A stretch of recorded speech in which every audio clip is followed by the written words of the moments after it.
नमस्कार, news times of Bihar में आपका स्वागत। मैं आपके साथ प्रभात रोशन। चलते हैं आज की बड़ी खबरों पे। रविवार को पूरे बिहार में 6 जिलों से 26 कोरोना पॉजिटिव पाए गए। बिहार में रविवार को कोविड-19 के 26 नए मरीजों की पहचान की गई। ये सभी संक्रमित 6 जिलों के हैं। स्वास्थ्य विभाग के अनुसार गोपालगंज के 9, रोहतास के 6, पूर्वी चंपारण के 4, अरवल व मुंगेर के जमालपुर के 3 और जहानाबाद के 1 शख्स के सैंपल के साथ रिपोर्ट पॉजिटिव निकली। इसके साथ ही राज्य में कोरोना पीड़ित मरीजों की संख्या 251 से बढ़कर 277 हो गई है। वहीं 11 मरीज ठीक होकर घर भी लौट चुके हैं। इस साल नहीं होगी आईआईटी में सालाना फीस की बढ़ोतरी।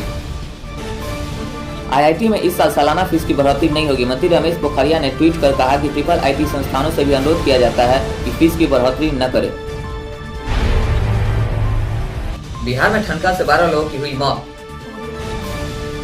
पटना सहित कई हिस्सों में रविवार को तेज आंधी, बारिश और ठनका ने भारी तबाही मचाई। वज्रपात से राज्य में 12 लोगों की मौत हो गई। इसमें सारण के 9, जमुई के 2, भोजपुर जिले का 1 व्यक्ति शामिल है। 8 लोग पूरी तरह झुलस गए, जिनका इलाज चल रहा है। वहीं मोतिहारी में एक घर जलकर राख हो गया।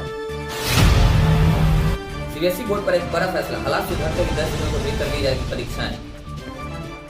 मानव संसाधन विकास मंत्री रमेश पोखरिया निशंक ने कहा कि हालात सामान्य होते ही सरकार सबसे पहले 10वीं व 12वीं की बोर्ड परीक्षाएं कराएगी। कोरोना के खतरे के चलते पिछले महीने कुल 83 पाठ्यक्रमों की परीक्षाएं बीच में स्थगित करनी पड़ी थी। निशंक ने कहा, सरकार ने फैसला लिया है कि इनमें से अब 29 मूल विषयों की परीक्षाएं कराई जाएगी। बाकी विषयों में स्कूल द्वारा छात्र छात्राओं के आंतरिक आकलन के आधार पर अंक प्रदान किए जाएंगे। 26 अप्रैल रविवार को पीएम मोदी ने अपने मन की बात में लोगों से कहा, बीमारी को वापस न आने दे लो। प्रधानमंत्री नरेंद्र मोदी ने कोरोना के खिलाफ भारत में जारी जंग को जनता द्वारा जनता के नेतृत्व में लड़ी जा रही लड़ाई बताई। उन्होंने देशवासियों को बीमारी की वापसी के प्रति आगाह करते हुए कहा कि शुरुआती सफलता के बाद जरा सी लापरवाही बेहद घातक साबित हो सकती है, इसलिए बीमारी को लौटने न दें।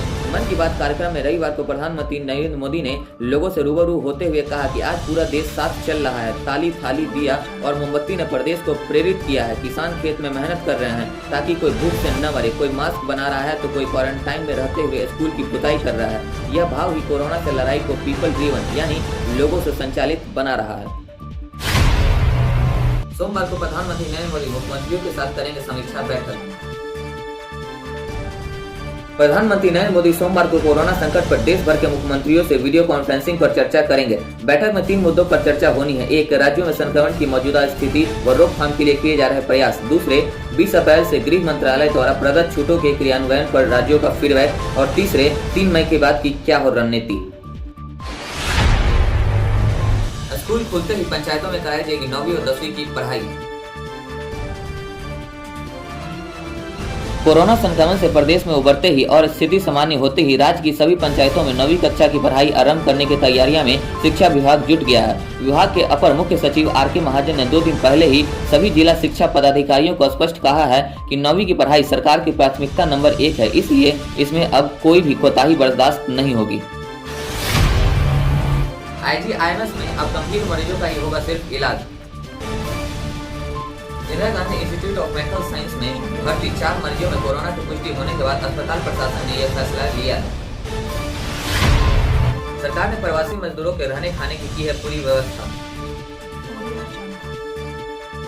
नई दिल्ली में प्रवासी कर्मचारी और मजदूरों को लॉकडाउन के दौरान ठिकाना छोड़कर कहीं जाने की जरूरत नहीं। सरकार ने उनके और उनके परिजनों को रहने और जरूरत को पूरा करने के लिए पर्याप्त बंदोबस्त किए हैं। यह बात केंद्र सरकार ने सुप्रीम कोर्ट में कही है।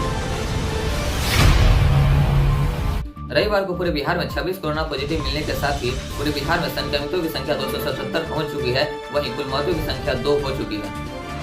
अगर आपके आसपास किसी प्रकार की कोई घटना होती है तो उसे करें अपने मोबाइल या कैमरे से रिकॉर्ड, लिखे अपना नाम, घटना स्थल का पता, घटना का विवरण और भेज दें हमारे व्हाट्सएप नंबर 7070725458 पे।